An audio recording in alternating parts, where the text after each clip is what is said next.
Assalamu alaikum class. In this lecture, we will complete problem number 10.4a from Williams Haka Bettner book, Financial and Managerial Accounting. And in this lecture, we will learn how to prepare a loan amortization schedule as well as pass the journal entries related to that loan amortization schedule.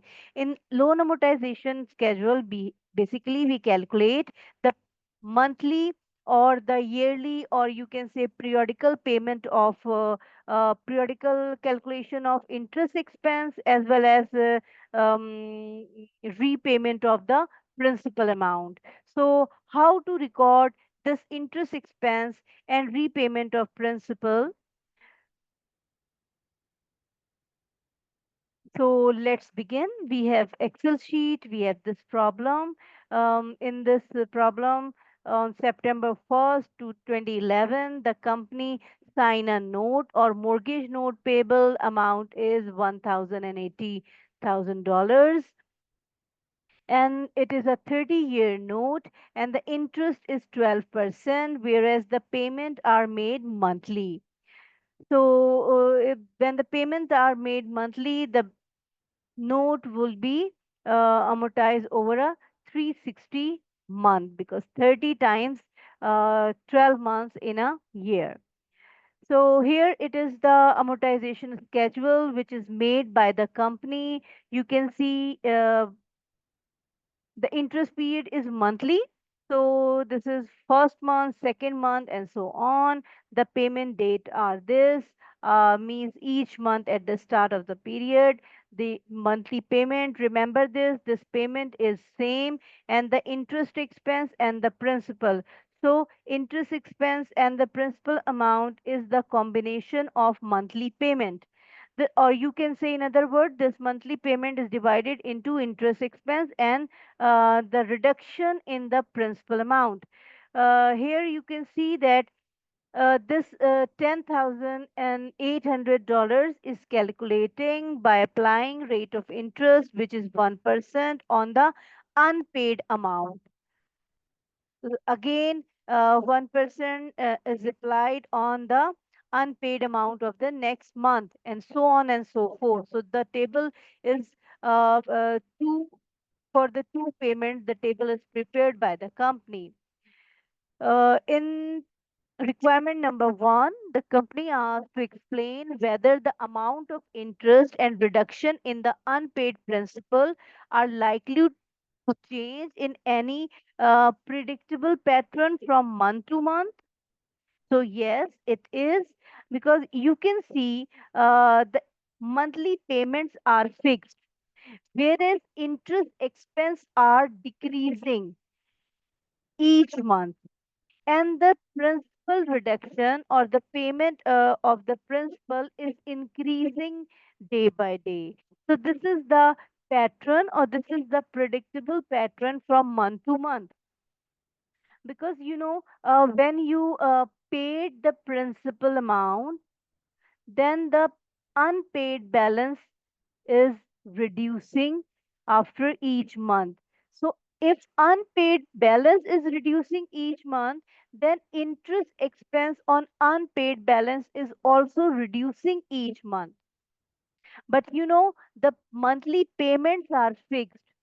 So when interest expense is reducing and monthly payment are fixed, this means that the repayment of principal amount is increasing day by day, is increasing month by month. So this is the predictable pattern. The second requirement is prepare journal entries to record two monthly payment, first two monthly payment on this mortgage which they have already calculated. Here you can see payment of expense is there and the repayment of principal is there. So we are going to record these entries. First entry would be on first month, after first month which is October 1st, interest expense because expense by nature we record it on the debit side. Interest expense year one or the month one is, you can see here, this is the interest expense and this is the principal amount, and here it is the monthly payment, or you can say cash amount. So interest expense will be debited, then repayment of principal, which is called mortgage note payable. Liability is on the debit side because in the first payment, repayment of liability is included. Then cash will be on the credit side. So we have a debit column, then a credit column. Interest expense, how much interest expense? You can see this one.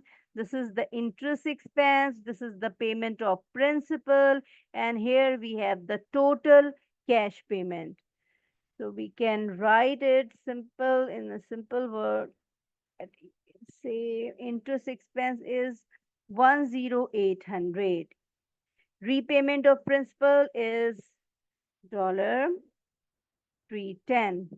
And then we have total installment, you can say, a total monthly payment 11,110. So this is the first entry at the end of the month one. At the end of the month two, which is after October, we have November 1st payment. November 1st payment. The entry will be same, but the amount will change. Here we have the same entry. Now you can see the change in the principal as well as the interest amount. Now the interest expense is decreased and repayment of principal is increased, whereas payment remains constant. The payment remains same. So the new payment will be, the new interest would be 10,797, whereas the principal repayment of principal is increased by $3, and the total payment remains same.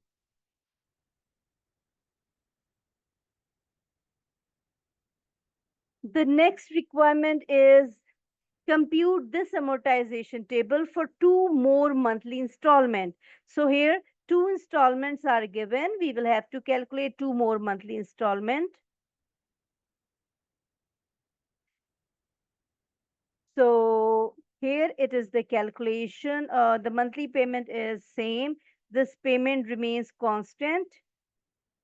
And now we have calculated this amount. We applied the rate of interest on the unpaid amount, and we have calculated by deducting interest expense from the monthly payment. Here we have the repayment of the principal, and we have the closing balance of the principal. This is the closing ending balance of the principal. And how we calculated it? The opening balance, unpaid balance, was this much. We deduct this 316,000.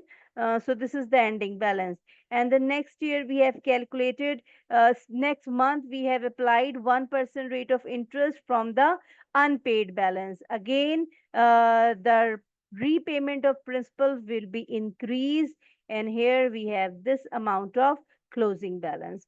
So we are going to pass, no, entries are not required.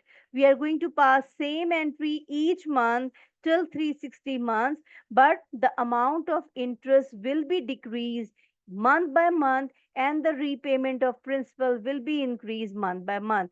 Cash payments remains constant. In the last requirement, will any amount relating to this 30 years mortgage be classified as current liabilities in the company's balance sheet?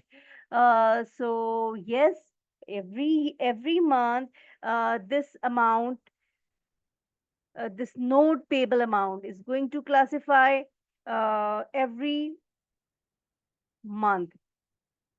So 12-month amount of notes payable is converting into current liability every month. And that's it from this lecture. Well, we can say that uh, payments are due on first of each month. So, 1 month interest has accrued since uh, December 1st.